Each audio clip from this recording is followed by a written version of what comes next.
We're going to get into something today. And I'm I'm pretty sure, well, I'm positive, because it's not complete, so we're definitely doing this. At least two, maybe three teachers.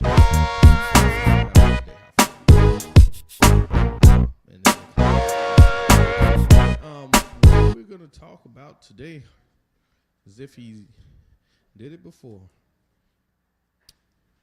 Y'all know the rest, right? If he did it before. Actually, no. That's what it is. No, I'm kidding.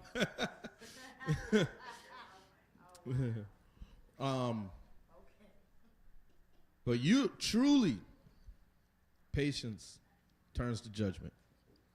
Patience turns to judgment. And so, but what we're going to look at is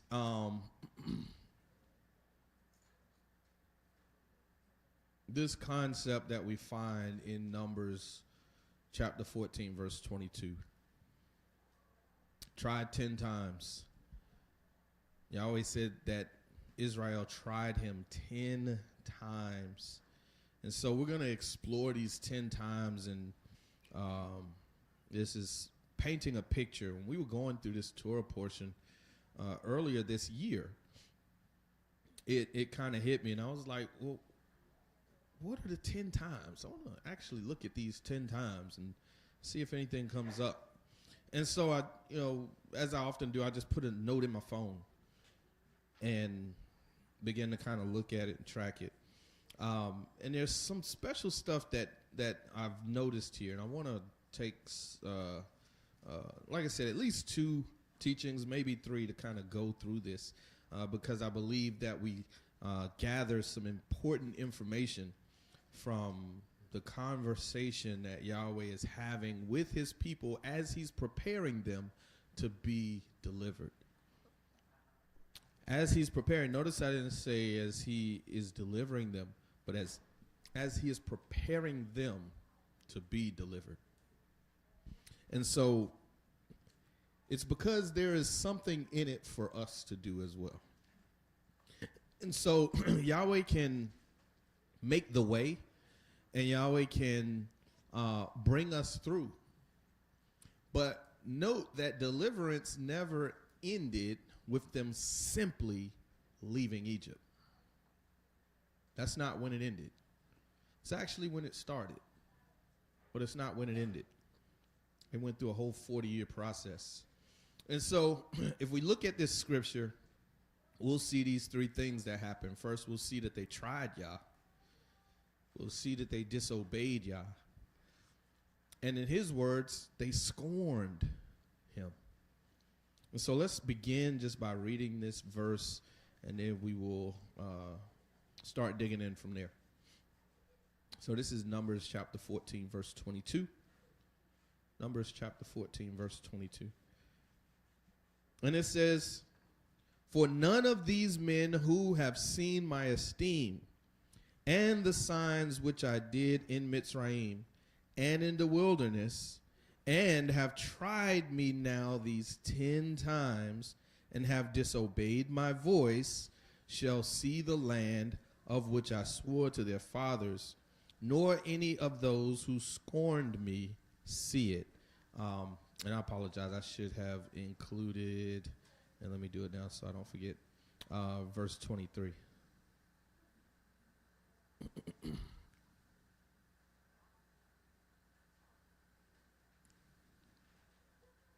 And so understanding that, what you should begin to think about is, wow, Yahweh's upset about something. You ever have a parent that called your name a certain way and you knew you had did something? And maybe you don't know what you did quite yet, but what else do you know? You about to get in trouble. You're going to find out. But you could hear it. You could hear it in the voice You could hear it in the voice, you know. And so we can hear something when Yahweh has said right here in Numbers chapter 14, verse 22. He says, you have tried me now these 10 times, and you've disobeyed my voice. You've tried me. You've disobeyed my voice. And in verse 23, it says, and you scorned my name. You scorned me. You scorned me.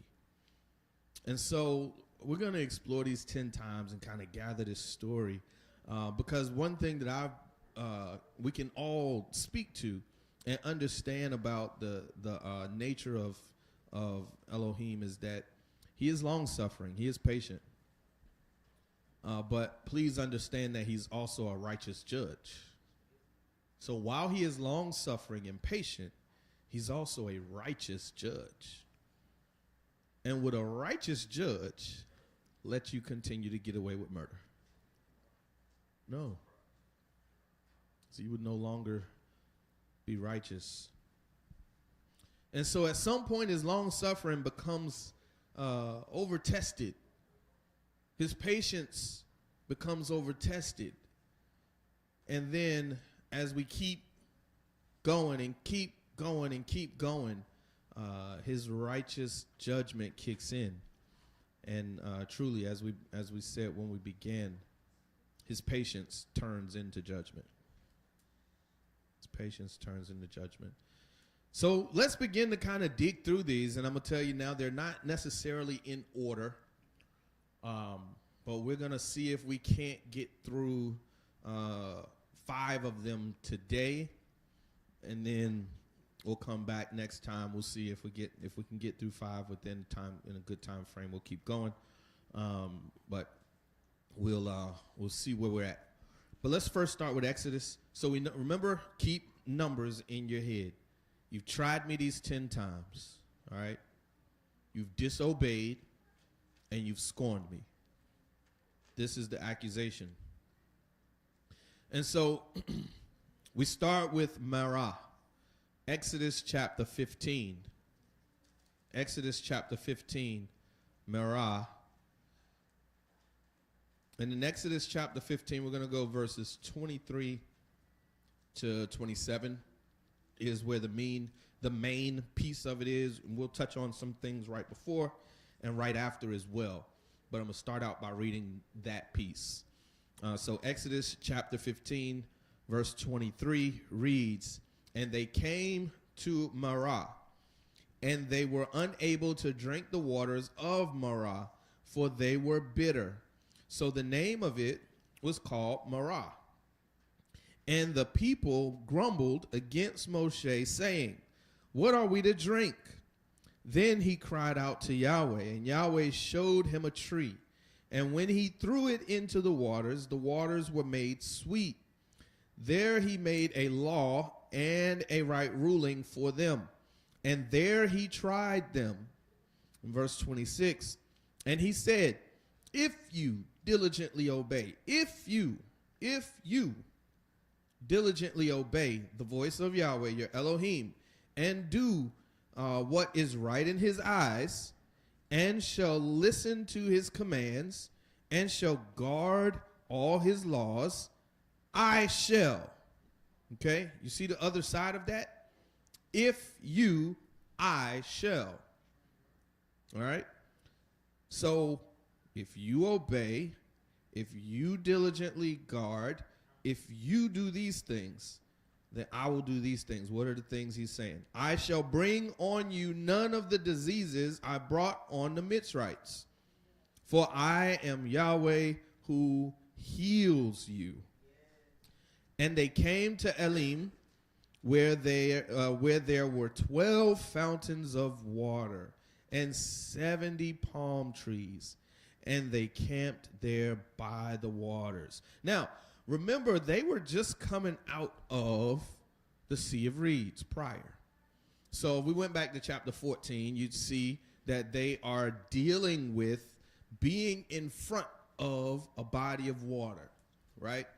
And so if you think about it, they came from a scenario where there was too much water, right? because they had the army behind them, and they had the Sea of Reeds in front of them. And understanding, we talked about this, and if the land mass in which we are familiar with is where they were at, and if the current Sea of Reeds was the Sea of Reeds that was considered, then there are portions of that land that of that water that is between 4,000 and 5,000 feet deep. So it's very, very, very 500. I'm sorry. So it's very, very, very deep. And so you can't necessarily equate it to, or they could have just swam over to the other side, you know, because as any of us have seen, you've seen water where you see where the water starts, but you don't see where it ends.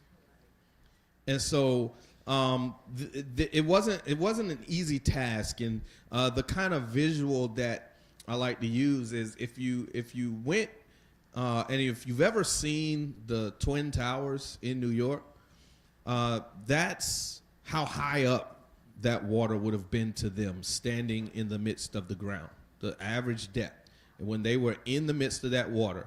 So it wasn't like they was just in a little pool and the water was pushed aside and they could jump up and see the top. No, it wasn't that little. We tend to take these stories and kind of make them, you know, kind of easy, and sometimes we don't. Sometimes we miss the magnitude of what's happening. But this would be like walking in New York City and looking up at the Twin Towers, which obviously no longer exist. But that was the closest building to measurement that I could find, almost matching the depth, the average depth of the Sea of Reed. So when they went through, there was just too much water, like literally too much water. So they came from a scenario where it was so much water, where the miracle was Yahweh dividing the waters from the waters and allowing them to walk through on dry ground. That's in 14. That's what's happening in chapter 14, Exodus 14. And so now as we get into Exodus 15, they are now out. They've been delivered. They have experienced the deliverance. As a matter of fact, chapter 15, verse 2 declares it's a part of the song that began to be sung. And a part a part of that song is, Yah is my strength and song, and he has become my deliverance. He has become my deliverance. And so, yeah, I got some. I'm good. No, I just, swallowed wrong real quick. My bad. I didn't mean to scare nobody. I'm good. But Yah is my strength and my song, and he has become my deliverance. So what did he just do? He delivered them out of a place where they were stuck. They were stuck. They had nowhere else to go. If they I mean, let's imagine, y'all. I mean, if we got pushed into the water right now, how many of us swimming and how many of us sinking? Like half the room is sinking, half the room is swimming. But even for those of us who know how to swim, with the distance that they had to go, how many of us are prepared to swim that level, that distance, that amount of time, and not even understanding the, you know, that's serious. That's serious. And so now they find themselves at Marah. Yahweh just delivered them, right? But they find themselves at Marah, meaning bitter. This place of bitterness, this water that they can't drink. They can't drink the water. They have water, but they can't drink the water. And so it's not just the complaining, y'all. It's not just the grumbling, but how does the Most High view this? That's what I want us to really look at. How does the Most High himself view this? And he says in verse 23, it says, and they came to Marah, and they were unable to drink the waters of Marah, for the water was bitter. So the name of it was called Marah. 24, sorry. And the people grumbled against Moshe, saying, what are we to drink? Then he cried out to Yahweh, and Yahweh showed him a tree. And as he then threw the tree into the water, it made the water sweet, but that wasn't the end of it. And he said, if you diligently obey the voice, there is something else that's taking place. He's teaching a lesson. He's teaching a lesson such that you need to understand when in this type of scenario, you've already seen me bring you through the waters, right? You done walked through waters as far as a skyscraper up in the sky. And you are walking in between that amount of water. And you made it out. And as a witness to you, those who were behind you in the same water didn't make it out. So even in that, it's a witness to you. Even in that. Because if you recall, when we get to 26, he says, I shall not bring on you none of the diseases I brought on the Mitzrites. So the way in which he dealt with them was the waters closed. The waters then destroyed them. That's the way he dealt with the Mitzrites. But what did he ask of us? In exchange for him giving us what we needed, he asked us to do just some very basic things. Diligently obey the voice. And then he says, listen to his commands and guard all his laws. And then he says that he, as a result, will heal us. He will heal us. And so let's go to the next one. And it also, and I told you they're not necessarily going to be in order, but these two are. I want to keep this theme. But the next one is no water. So they went from a place of too much water to a place of only bitter water to now to a place of no water. So let's go to Exodus chapter 17, verse 2. So we've gotten past what took place in chapter 15. We're going to go to chapter 17, verse 2. And this is a place of no water. Therefore, the people strove with Moshe. Now, this is a little different here. They grumbled and complained. Now they're striving with Moshe. And this time, they don't just complain about not having water. What did they do? They said, give us water to drink. So now they're getting demanding. They've gone from afraid, follow me. They've gone from afraid because Pharaoh's army is behind them and the Sea of Reeds in front of them. Yahweh opened the sea, they walk across on dry land, come out the other side, their enemies are destroyed. Now they're thirsty. And what do they ask for? Oh, we can't drink this water that's available. It's bitter. He throws a tree branch into the water, it becomes sweet. So now they get a little confident. So sometimes we look at it like they simply didn't believe. But here has a little bit of a different tone if you really look at it. It's a little bit more than don't believe. I'm going to give y'all this example. You ever walk into a store and your child wants something?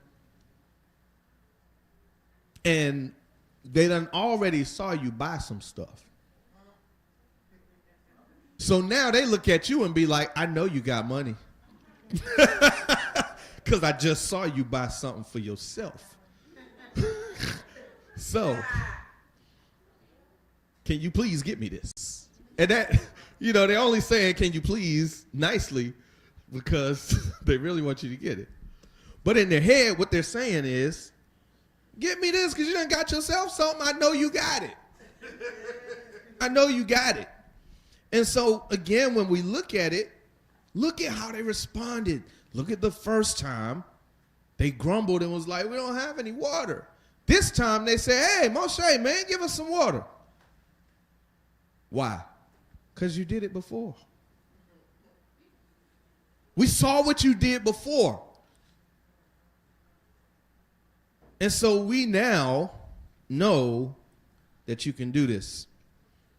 And in that understanding, their approach to him, give us water to drink. And Moshe said to them, why do you strive with me? Why do you try who? Yahweh. Because remember, they kept going to Moshe. The grumbling was against Moshe. Not having any water, they strove with Moshe. They went to Moshe. Hey, give us some water. You threw a tree in this water over here and made it sweet, so I know you can give us some water. Give us some water. And so that approach was a little bit different. But what Moshe recognized is what y'all don't get is you ain't talking to me. You're talking to Yah. And that presents a problem. So why try Yah? Why try Yah? So absolutely, they went a little bit too far. They went a lot of bit too far. And then we add on no water. Now we get into the third one here. Exodus, we're going to back up a little bit. And again, I told you they're not in order. They went from too much water to bitter water to no water. But while they didn't have any water, they also didn't have no bread. So Exodus chapter 16, verse 2 through 4, we'll read that. Exodus chapter 16, verse 2 through 4. And it says, and all the congregation of the children of Israel grumbled against Moshe and Aaron in the wilderness. And the children of Israel said to them, if only we had died by the hand of Yahweh in the land of Mitzrayim. Then when we sat by the pots of meat, and when we ate bread to satisfaction, for you have brought us out into the wilderness to put all this assembly to death with hunger. And Yahweh said to Moshe, see, I am raining bread from the heavens for you, and the people shall go out and gather a day's portion every day in order to try them, whether they walk in my Torah or not. Whether they walk in my Torah or not. Remember when we began at Numbers 14 and 22. Remember we began at Numbers 14 and 22. And one of the things there was we tried them 10 times. We disobeyed and scorned him. Remember that. Tried him 10 times, disobeyed and scorned him. And now also remember when we first came out of this water and we ran into this bitter water, this was helping us to understand something. And he says, I tell you what, watch the miracle.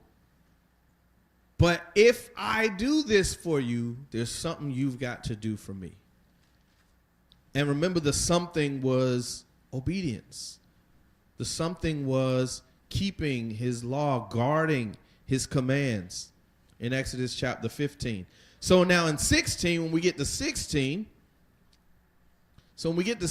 with this no bread situation, he's using all of this to do what?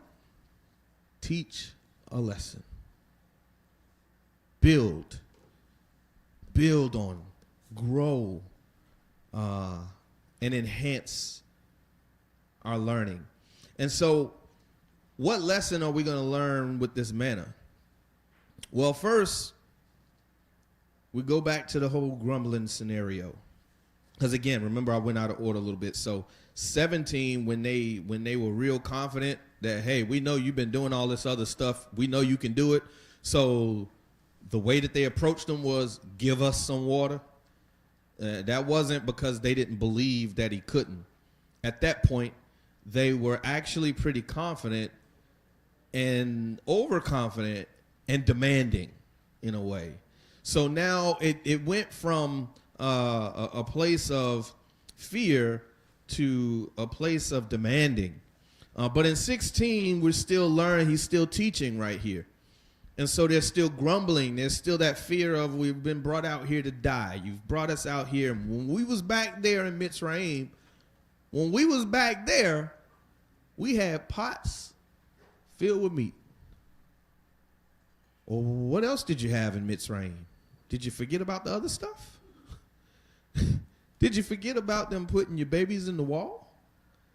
Did you forget about them whipping you when you didn't make the right amount of bricks? Did you forget about them not giving you everything that you need to make the bricks, yet demanding of you the same amount of bricks that they did prior? You forgot about that. You forgot about that. But what they remembered is that they had meat. They had bread. And so Yahweh, because he said, if you obey my laws, he is now teaching them. He's now teaching them. And what lesson is he going to teach with this manna? And so let's take a look. We'll start with verse 5 and go down a little bit.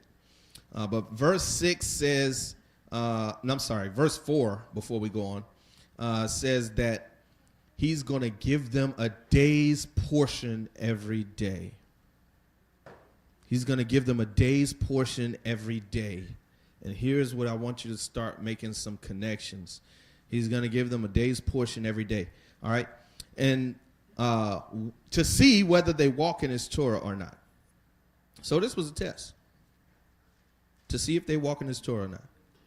All right, verse 5. And it says, and it shall be on the 6th day that they shall prepare what they bring in, and it shall be twice as much as they gather daily. Remember, he'd already told you, I'm going to give you enough for every day.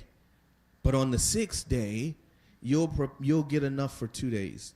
And in verse 6 says, and Moshe and Aaron said to all the children of Israel, at evening you shall know that Yahweh has brought you out of the land of Mitzrayim.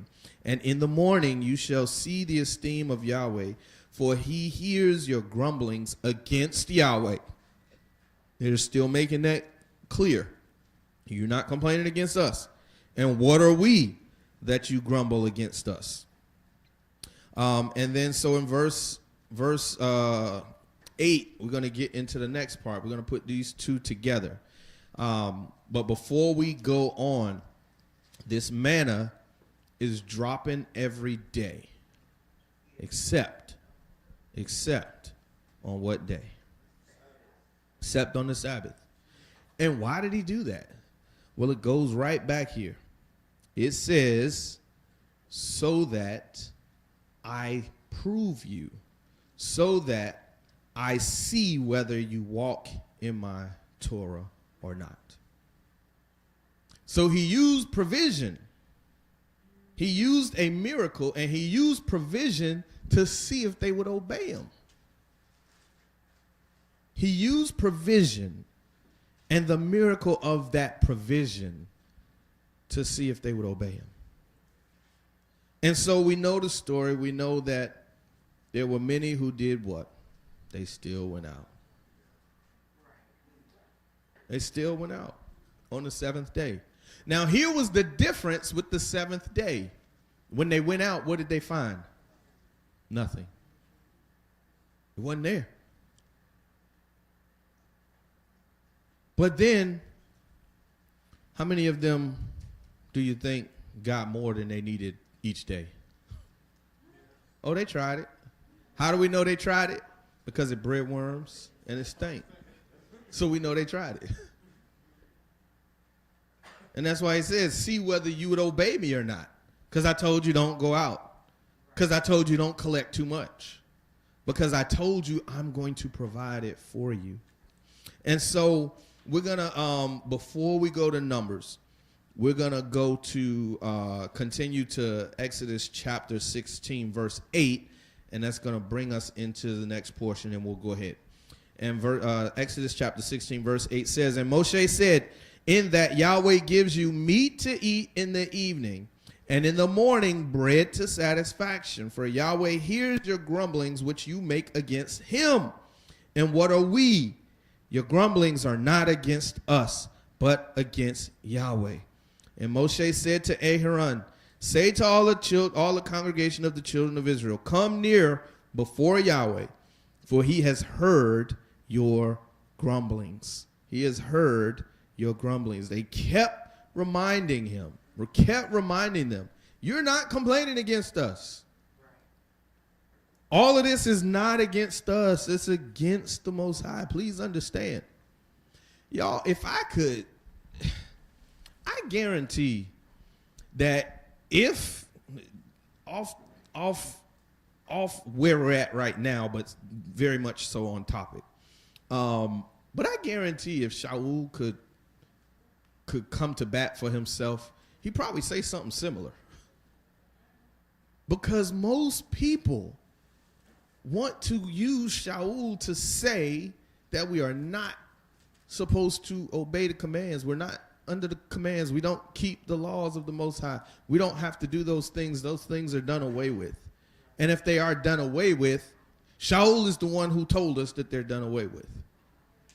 And I can hear him saying the other side of that argument, like, yo, your complaints about the Torah is not against me. It's against the Most High.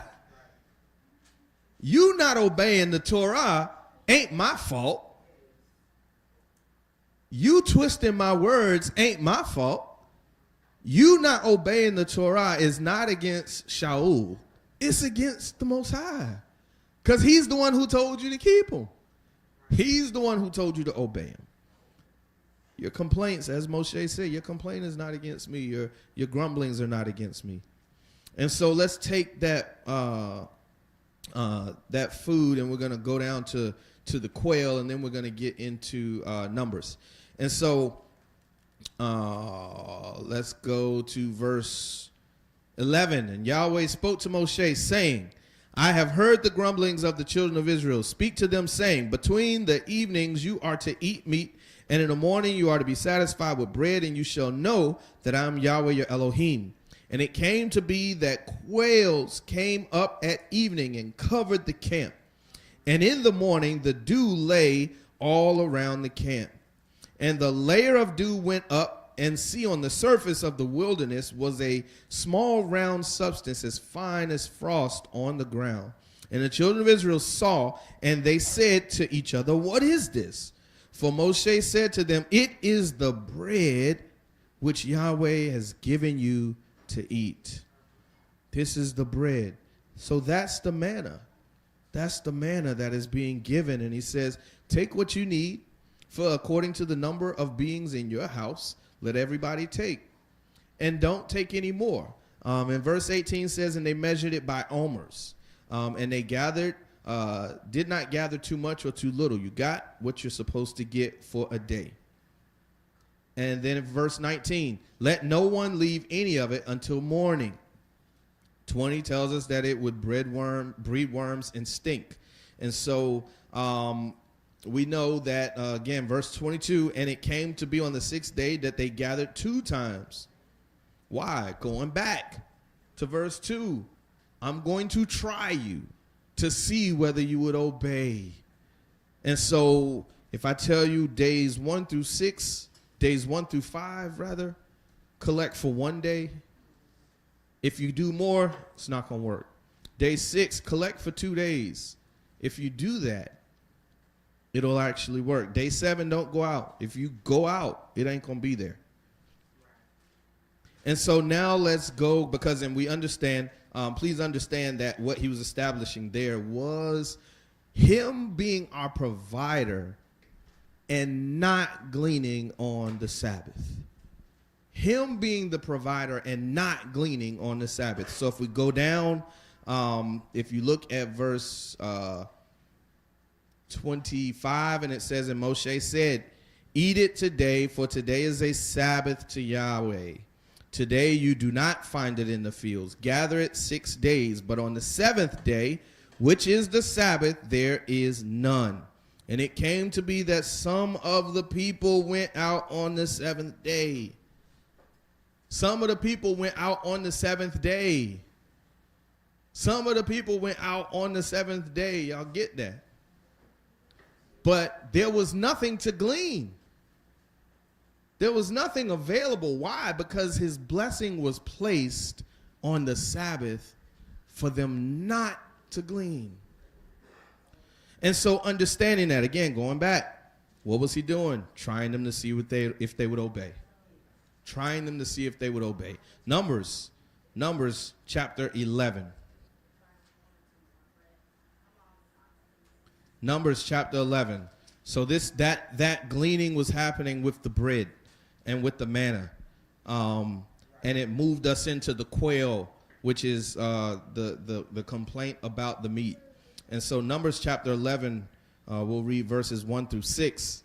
And it says, and it came to be when the people were as complainers, it was evil in the ears of Yahweh.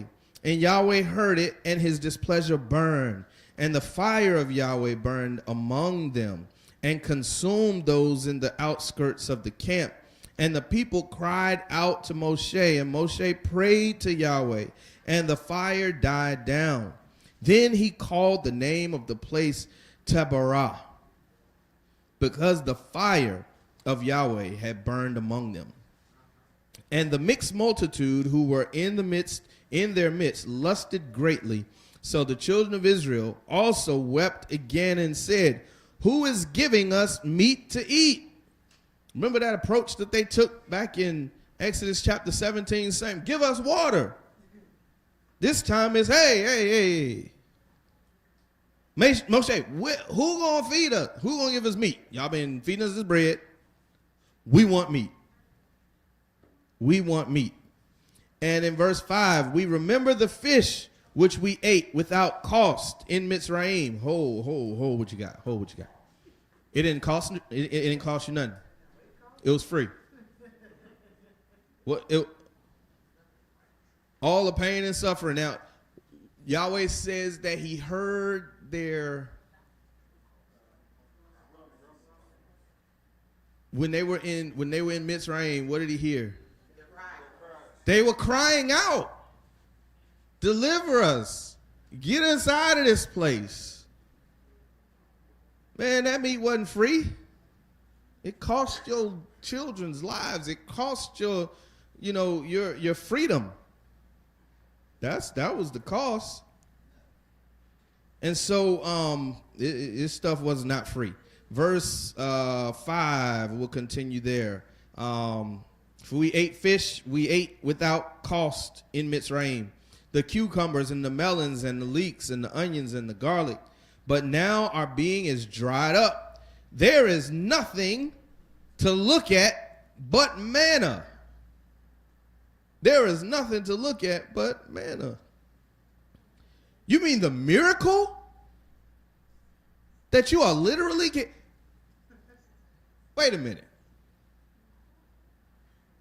Free. Free is walking out into a field and grabbing an omer of substance and going back to your dwelling and eating and feeding your family. That's free. But this meats and cucumbers and leeks and garlic and onions that cost you your very freedom, that cost you everything, that cost you, one of the if we look at what happened, why Moshe killed the man that he buried in the sand. That story is spelled out in the book of Jasher, and it helps you understand that this was a man who had taken advantage of another man's wife. And so now that there's this argument between Hebrews and understanding that this other man comes in, and Moshe knows and understands and sees what has taken place, and he reacted, and swift judgment took place. And instead of them just saying, man, Moshe, we appreciate you. Nah. So please understand that wives were taken, children were taken, and all of this, man, that stuff ain't free. It's not free. Verse 5, verse 11 in chapter 11, verse 5, the fish ain't free, the cucumbers ain't free, the melons ain't free. But your complaint by the time we get to verse 6 is all we got is this manna, which truly is free, which truly is a blessing. And his only ask is be obedient. In the terms of this, the obedience was what? The Shabbat. It was gleaned according to this schedule to teach you, to ingrain into you that I'm your provider. So I will let you provide for yourself. And even in providing for yourself, by the way, all you're doing is walking out into the field and gleaning what is truly sitting there and free. And then walk back. And the only thing I'm telling you is on the seventh day, don't go out and glean. I'm telling you, don't go out and glean because I'm trying to train into you the Sabbath. And so this complaining and grumbling, again, we see the reminder that this is not to Moshe. This is not to Aaron, that it is truly against Yahweh that they are complaining. And so now we see no meat. That's what they're complaining about now. And so, and let's see. We're not going to go to the next one. We'll start at the next one. So that is the fourth one. And so we started out, again, these 10 times. You've tried me these 10 times. And we talked about the bitter water. They tried the Most High. We talked about the not having water. They tried the Most High. We talked about not having bread. They tried the Most High. And now, where we will pause until next time, we talked about the not having meat. And again, they tried the Most High. And in all these things, his ask of us is what? Obedience. It went beyond trust. We always put this, and that's one of the things I really want y'all to get. We always put it on they didn't believe him. But truly, they got it. They got the fact that he was able to do it. But where we begin to see an issue is they wanted it done on their own terms. Oh, you're going to give us the manna? Okay. We want meat. Who's going to give us meat? First it was, the water's bitter. You know, what's going on? We ain't got no water. Next thing you know is, hey, give us some water. Next thing you know, hey, give us some meat. So they started to believe if he's done it before, we see that he can do it again. But we want it on our terms. And that's where the grumbling and complaining really came in. We want it on our terms. So we're gonna pause here, and we'll pick back up on the rest of this with the next teaching. So we'll stop at Numbers chapter 11, verse 1 through 6. The no meat. Hallelujah. Praise the Most High. I think that was 4. I'm pretty sure that was 4. And so having done 4, my guess is we should be able to do it. If we get through all of the next ones, then we'll do it next time.